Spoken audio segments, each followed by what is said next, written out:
십계명은 하나님께서 우리에게 직접 주신 그런 말씀이라고 우리가 저번 시간에 함께 말씀을 나누었죠. 그래서 성서에 많은 말씀들이 있지만 이 십계명은 직접 돌판에 쓰신 그러한 말씀인 것입니다. 모세에게 돌판에 써서 이 말씀을 주실 때 두 개의 돌판으로 그렇게 써서 주셨는데, 하나가 우리가 앞에서 살펴본 그러한 말씀 11절까지의 말씀이고, 그 다음 12절부터 17절까지 말씀이 두 번째 돌판에 새겨진 그러한 말씀입니다. 그래서 첫 번째 말씀이 하나님과 인간의 관계를 말씀하고 있는, 그래서 하나님을 어떻게 사랑할 수 있는지를 이야기하고 있는 것이라면, 두 번째 돌판에 새겨진 이 말씀은 이웃 사랑에 관한, 또 사람과 사람의 관계성 속에서 우리가 어떻게 그 사랑을 전할 수 있는지를 말씀하고 있는 내용이라고 할 수 있습니다. 그래서 이웃 사랑의 내용이 전해진 그러한 말씀이 오늘 우리가 읽고 있는 12절 이하의 말씀이라고 할 수 있습니다. 그래서 5계명부터 10계명까지 나와 있는 6개의 계명으로 되어 있습니다. 그 중에 첫 번째 5계명은 바로 부모 공경에 관한 그러한 말씀이죠. 그래서 12절에 보면 내 부모를 공경하라. 그리하면 내 하나님 여호와가 내게 준 땅에서 내 생명이 길리라라고 말씀하고 있습니다. 그래서 내 부모를 공경하라. 그래서 부모를 공경하고 부모님께 효도하는 것을 말씀하고 있는 거죠. 우리 기독교가 이제 제사를 지내지 않는다고 해서 부모를 공경하지 않는 그런 종교라는 오해를 예전에는 많이 가지고 있었죠. 그런데 너무나 잘못된 그러한 생각이라고 할 수 있습니다. 그리고 하나님께서 직접 주신 말씀에도 부모 공경에 대해서 분명히 말씀하고 있는 거죠. 부모를 사랑하고 부모를 공경해야 하는 것이 그 옛날 첫 번째로 주님께서 주신 그 말씀에도 이렇게 나와 있는 것을 볼 수 있습니다. 또한 오늘 말씀의 이 부모 공경은 단순히 아이들에게 부모를 공경하라는 그런 말씀뿐만 아니라 바로 성인 어른들에게 연로한 부모를 공경하고 봉양하라는 그러한 내용이 주를 이룸을 우리가 알 수 있죠. 왜냐하면 그 고대 사회 속에는 가부장적인 그러한 제도가 굉장히 강했습니다. 그래서 아버지의 권위가 절대적이었죠. 그래서 어린아이가 아버지의 부모의 말을 듣지 않는 경우는 거의 없었습니다. 그렇기 때문에 굳이 부모를 공경하라 말하지 않아도 부모의 말씀에 순종하는 것이 그 당시의 제도의 모습이었다고 할 수 있죠. 반면에 이러한 가부장적인 그런 제도가 강했기 때문에 이제 연로하신 아버지, 어머니의 그 권위는 상대적으로 약해졌다는 거죠. 그래서 이제 성인이 된 사람이 바로 부모가 노동하지 못하고 일하지 못하고 한다고 해서 멸시하거나 잘 모시지 않는 그러한 경우가 많이 있었다라고 하는 것입니다. 그렇기 때문에 하나님께서는 이 말씀이 부모 공경의 말씀이 아이들에게 하고 있는 이야기가 아니라 바로 성인들에게 연로한 부모를 온 마음을 다해서 공경하고 또 모시라는 그러한 내용이라는 것을 우리가 알아야 한다는 거죠. 동시에 오늘 말씀에 보면 내 부모를 공경하라라고 이야기해서 아버지와 어머니를 다 공경하라고 이야기하고 있습니다. 지금이야 뭐 당연한 말이지만 그 당시에는 여성을 공경하라, 어머니를 공경하라는 그 의미는 굉장히 혁신적인 내용이었습니다. 가부장적인 그러한 제도하에서 남성의 권위가 절대적이었기 때문에 상대적으로 여성의 권위는 무시되거나 거의 없는 경우가 많았다는 거죠. 그렇기 때문에 연로한 어머니는 특히 잘 모시지 않고 봉양하는 경우가 적었다라는 것입니다. 그렇기 때문에 하나님께서는 바로 내 부모를, 아버지뿐만 아니라 어머니까지도 마음을 다해서 모시고 공경하라고 그렇게 말씀하고 있는 것입니다. 그래서 남녀 평등, 남녀 모두가 다 하나님의 귀한 생명임을 말씀하면서 어머니까지도 마음을 다해서 섬기라는 것을 볼 수 있죠. 이렇게 부모를 공경하면 그냥 어떤 칭찬을 받고 이렇게 많은 것이 아니라 바로 상금이 있다라고 말씀합니다. 오늘 인간에 관한 이 십계명 말씀 중에 이렇게 상급에 관한 말씀은 바로 이 12절이 유일하죠. 그래서 12절 뒤에 보면 내 부모를 공경하라. 그리하면 내 하나님 여호와가 내게 준 땅에서 내 생명이 길리라. 그래서 부모를 공경하면 장수하게 된다라고 말씀하고 있는 거죠. 이 시간은 하나님의 영역입니다. 아무리 돈이 많고 아무리 똑똑하고 지혜가 많아도 시간을 버는 방법은 없죠. 시간을 사는 방법은 없습니다. 아무리 인간이 훌륭하다고 할지라도 시간은 하나님의 영역이라고 하는 거죠. 그런데 하나님께서 이 시간을 우리에게 더 허락하여 주신다. 너희가 이 땅에서 장수하게 하겠다라고 약속하신 그 조건이 바로 효도라고 하는 것입니다. 부모를 공경할 때 너희가 이 땅에서 장수하게 될 것이다. 그래서 이 말은 다시 말하면 부모님이 바로 이러한 축복의 통로가 된다는 거죠. 우리에게 육신적으로 생명을 주신 그러한 은혜의 분이심과 동시에 또한 하나님의 축복을 받을 수 있는 그러한 축복의 통로가 바로 부모님이라고 하는 것입니다. 그래서 부모님 나를 길러주시고 나에게 사랑을 베풀어 주셨기 때문에 마음을 다해서 섬김과 동시에 또한 부모를 통해서 하나님이 우리에게 주시는 놀라운 축복, 이 땅에서 장수하고 또한 이 땅에서 존귀하게 되는 그러한 축복을 허락하여 주셨기 때문에 그 사랑을 가지고 우리가 부모님을 축복의 통로로 생각하며 최선을 다해서 마음을 다해서 그렇게 섬겨야 한다라고 말씀하고 있는 것입니다. 그래서 하나님이 축복의 통로로 삼으시는 그 대상은 어떻게 보면 연약하고 그 은혜를 갚을 길이 없는 그러한 분이라고 하는 거죠. 그래서 가난한 자에게 최선을 다해서 섬기고 정말 가난한 자에게 물 한 대접이라도 그렇게 섬기면 그것을 갚아주신다라고 말씀하신 이유는 바로 그렇게 갚을 길이 없는 사람에게 사랑을 베풀고 선을 베풀었을 때 하나님께서 갚아주신다는 그런 의미겠죠. 마찬가지로 우리의 연로하신 부모님 역시 이제는 우리에게 더 이상 해줄 것이 없다라고 하는 것입니다. 연로하시고 또 많은 것을 다 나눠주셨기 때문에 건강이나 어떤 정신적으로 여러 가지 면에서 예전보다는 우리에게 많은 것을 해주기 어렵다는 것이죠. 하지만 그러기 때문에 우리가 부모님에게 최선을 다해서 사랑을 또 마음을 다해서 섬기는 것은 바로 하나님의 원리 속에서 오히려 그러한 분들을 우리가 최선을 다해 섬길 때 하나님께서 갚아주시고 하나님께서 축복의 통로로 삼아주심을 바라보며 나가는 우리들이 되어야 할 것입니다. 그래서 부모가 나에게 이만큼 했으니까 내가 그렇게 한다. 물론 그런 것에서 우리가 더 성숙한 신앙인이지만 어떠한 이러한 관계성 속에서 때로는 연약함이 있고 때로는 낙심하는 마음이 있다고 할지라도 축복의 통로로 삼아주신 부모님을 마음을 다해 섬기는 우리들이 되어야 할 것입니다. 제6계명은 살인하지 말라라고 그렇게 말씀하고 있죠. 사람을 죽이는 것은 생명의 근원이 하나님께 있다는 것을 거부하는 것입니다. 내가 생명을 마음대로 좌지우지할 수 있다라고 하는 것은 가장 큰 교만이라고 할 수 있다는 거죠. 그래서 이 살인하지 말라라고 하는 이 십계명은 굉장히 폭넓게 해석될 수 있는 그런 내용입니다. 그래서 현대로 와서는 어떤 사형 제도라든지 안락사라든지 여러 가지 그러한 것을 우리가 해석할 수 있는 그런 내용인데 중요한 것은 생명의 근원이 하나님께 있다는 거예요. 생명은 하나님의 것이라는 것입니다. 그래서 우리가 어떤 제도나 우리의 법으로 마음대로 할 수 없다는 것이죠. 그리고 이 살인하지 말라는 것은 단순히 사람을 죽이지 말라는 그러한 의미보다 더 폭넓게 생명 존중의 의미가 있다는 거죠. 그래서 생명을 수단으로 여기고 생명을 어떤 이윤의 그러한 수단으로 여기며 나간다고 한다면 그것은 하나님의 엄청난 그러한 심판을 받게 된다는 것을 우리는 기억해야 하는 것입니다. 우리 현대 사회가 날이 갈수록 이 생명을 귀하게 여기지 않는 모습이 너무 많죠.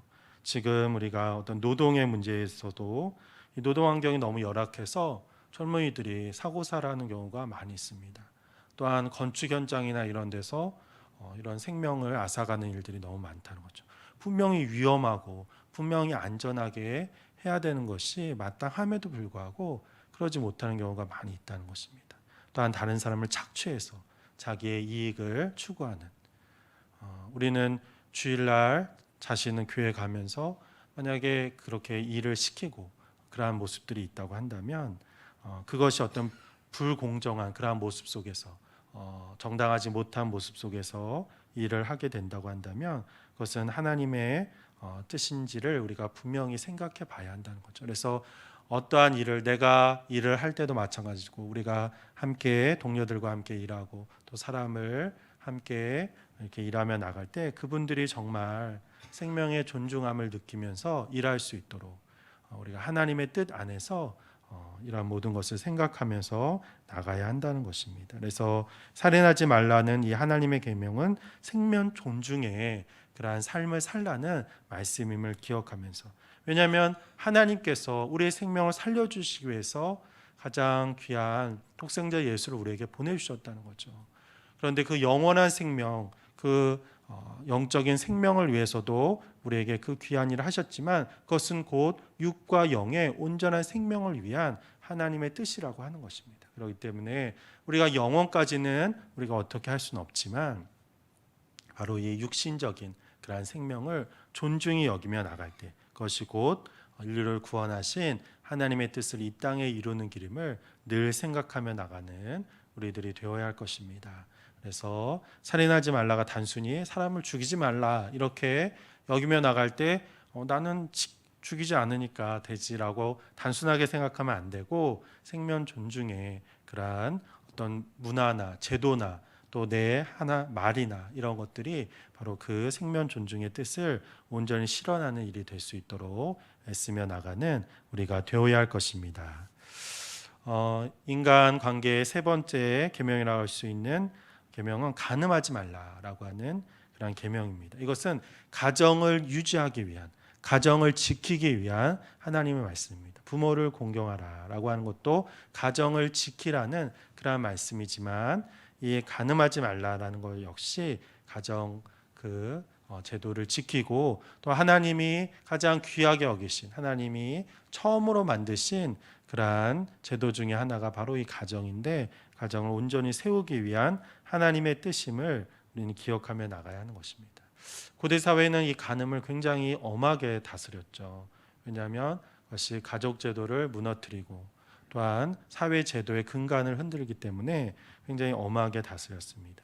그런데 이제 사회가 발전되면서 이 성 문화가 여러 가지 사람들의 생각을, 다양성을 인정하게 되면서 이러한 간음의 문제를 가볍게 여기는 경우가 있다라고 하는 것이죠. 어떠한 경우라도 바로 하나님께서는 가정을 지키기 위한 이러한 문란한 성 문화를 경계하고 계심을 우리는 분명히 알아야 되는 것입니다. 그래서 우리가 자녀들에게, 우리가 청년들인 자녀들에게도 이러한 성 문화에 대해서 분명히 하나님의 뜻이 바로 가정을 지키고 올바른 건강한 성 관계를 통해서 하나님의 뜻을 나타내기 위한 것에 있음을 우리는 언제나 담대하게 말하며 선포하며 나가야 한다는 거죠. 그래서 이 간음은 하나님의 창조 질서를 깨트리는 그러한 일이기 때문에 우리는 건강한 남녀 관계가 이루어지도록 기도하며, 또한 우리 가정과 또 우리 전체적인 사회 문화가 이런 건강한 성 문화 속에서 이루어지도록 애쓰며 나가야 한다는 것입니다. 그래서 사회가 그러니까, 세상이 그러니까, 요즘은 그것이 어떤 세상의 문화 속에 올바른 것이니까 라고 생각하며 나갈 때 우리는 잘못된 선택을 하기 쉽다라고 하는 것입니다. 분명히 하나님께서는 간음하지 말라, 간음을 통한 그 죄가 너무나 큼을 말씀하고 있음을 우리가 기억해야 하는 것입니다. 제8계명은 도둑질하지 말라라고 하는 그런 말씀입니다. 그래서 도둑질은 단순히 다른 사람의 물건을 훔치는 것을 물론 이야기하죠. 그래서 다른 사람의 물건을 훔치지 말라는 말씀이죠.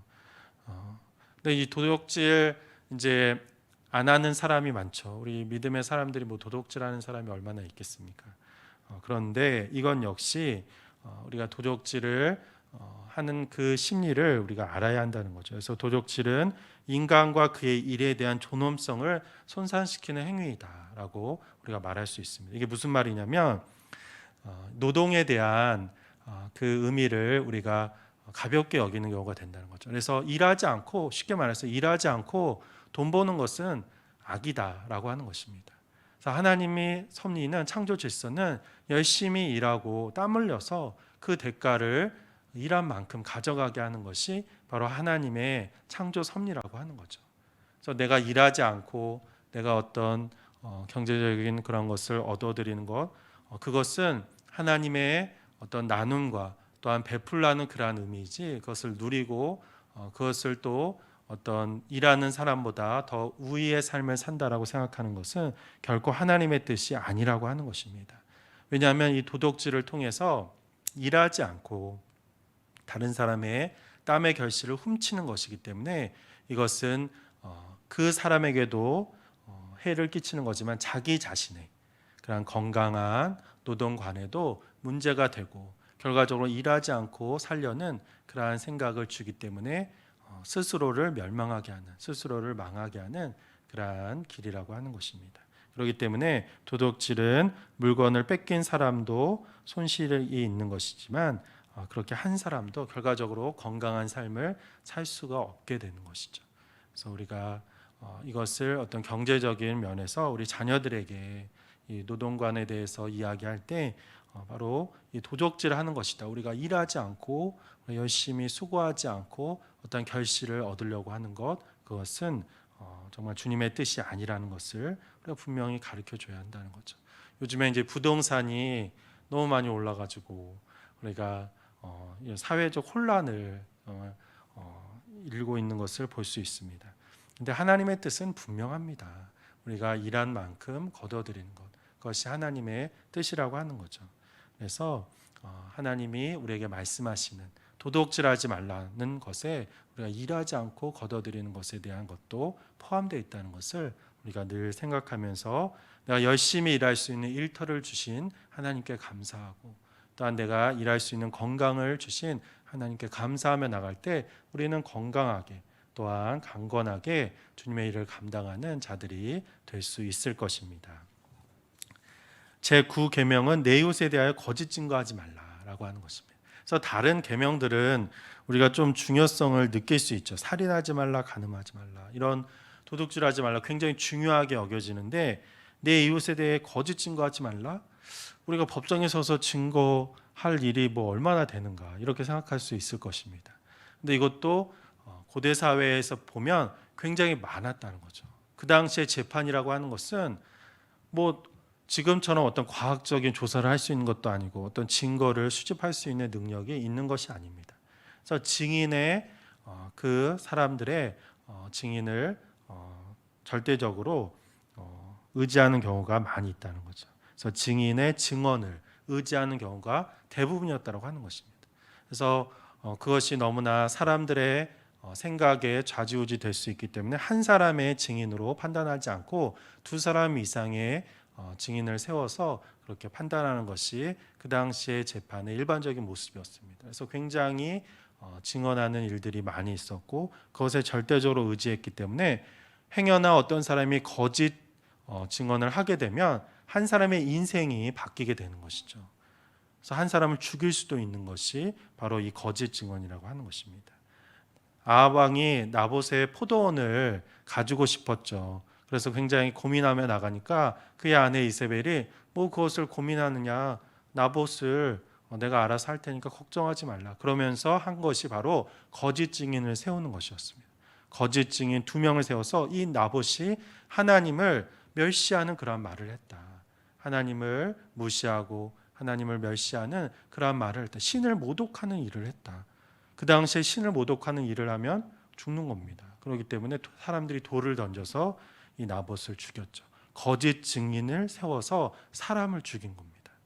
그래서 이 거짓 증거를 하는 것은 바로 너무나 무서운 일이고 한 사람을 죽일 수도 있는 일이기 때문에 바로 이웃에 대하여 거짓 증거를 하지 말라라고 하나님은 분명하게 말씀하신 것입니다.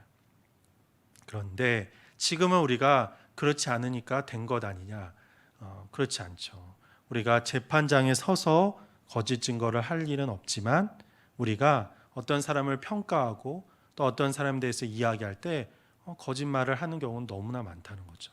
내 이웃에 대해서 그 사람이 하지도 않았는데 했다라고 이야기하면서 그 사람을 깎아내리거나 잘못된 그런 소문을 내는 경우도 많이 있다라고 하는 것입니다.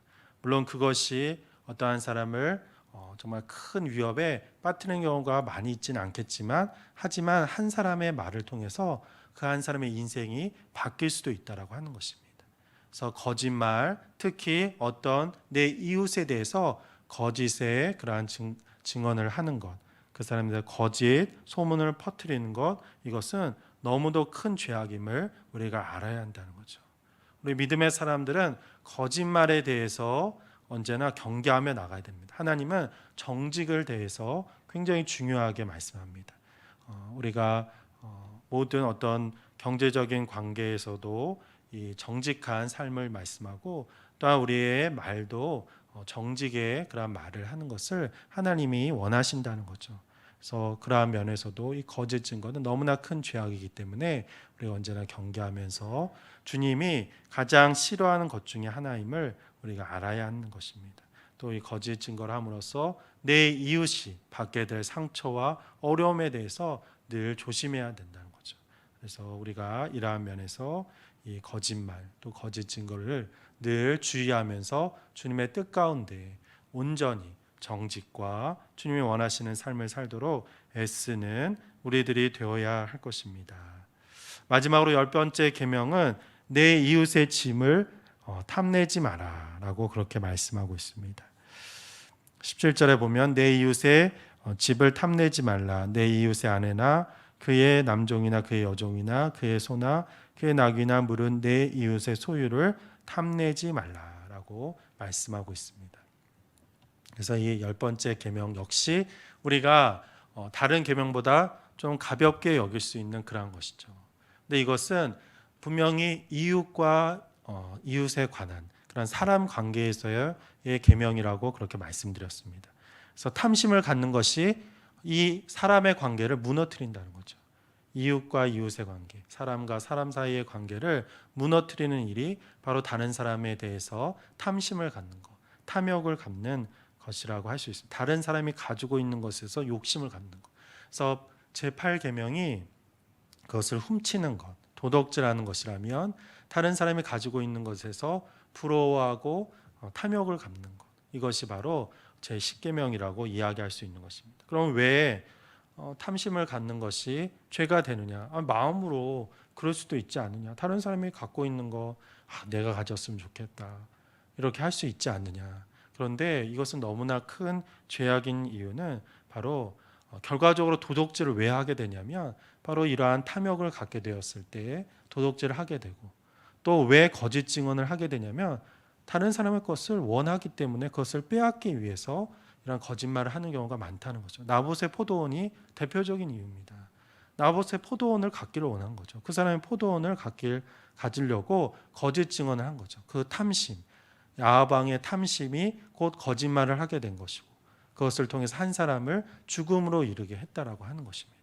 그래서 이 탐욕이라고 하는 것은 특히 다른 사람의 것을 탐하는 그런 마음이라고 하는 것은 한 사람을 죽일 수도 있는, 그 사람을 멸망시킬 수도 있는 그러한 너무나 큰 죄임을 우리가 알아야 한다는 것이죠. 그래서 탐심을 가지고 나갈 때 다른 사람을 시기하게 되고, 다른 사람이 잘 되는 것을 보지 못하게 되고, 저것이 내 것이었는데 저 사람이 가져갔다라고 그렇게 생각하면서 잘못된 삶을 살아갈 수밖에 없다라고 하는 것입니다. 또한 우리 세대는 어떤 시대보다 풍요로운 그러한 시대라고 할 수 있습니다. 욕망을 제한하는 그러한 제도나 장치가 많이 없다라고 하는 거죠. 어떤 이 욕망을 제어하는 그러한 장치 중에 하나가 바로 종교입니다. 종교가 사람들은 종교에 의지하고 종교로 인해서 어떤 나약한 인간을 만든다라고도 이야기하지만, 우리의 이 욕망이라고 하는 것은 어떤 사회적인 제도로 제한하기가 굉장히 어렵다는 거죠. 그런데 바로 우리가 하나님의 살아계심을 알고, 또한 주님이 나를 사랑하듯이 내 이웃을 사랑한다는 것을 알면 그러한 마음을 가지고 우리가 이 욕망을 제어하며 나갈 수 있다라고 하는 것이죠. 그렇기 때문에 하나님은 그러한 뜻에서도 바로 탐심을 갖지 말라, 탐욕을 갖지 말라, 그것이 너뿐만 아니라 다른 사람을 죽일 수도 있는, 다른 사람을 멸망시킬 수도 있는 그러한 무서운 죄악이 될 수 있다라고 그렇게 경고하고 계신 것입니다. 그렇기 때문에 우리가 이 탐욕을 제어하기 위해 그것을 내려놓는 마음을 가져야 되는데 단순히 이웃사랑의 마음만으로는 그것을 내려놓기가 어렵다라고 하는 것이죠. 그럼 우리가 탐욕을 억누르기만 하고 내가 이러면 안 되지, 내가 이러면 하나님 앞에 죄를 짓는 것이지, 이것으로는 부족하다고 하는 것입니다.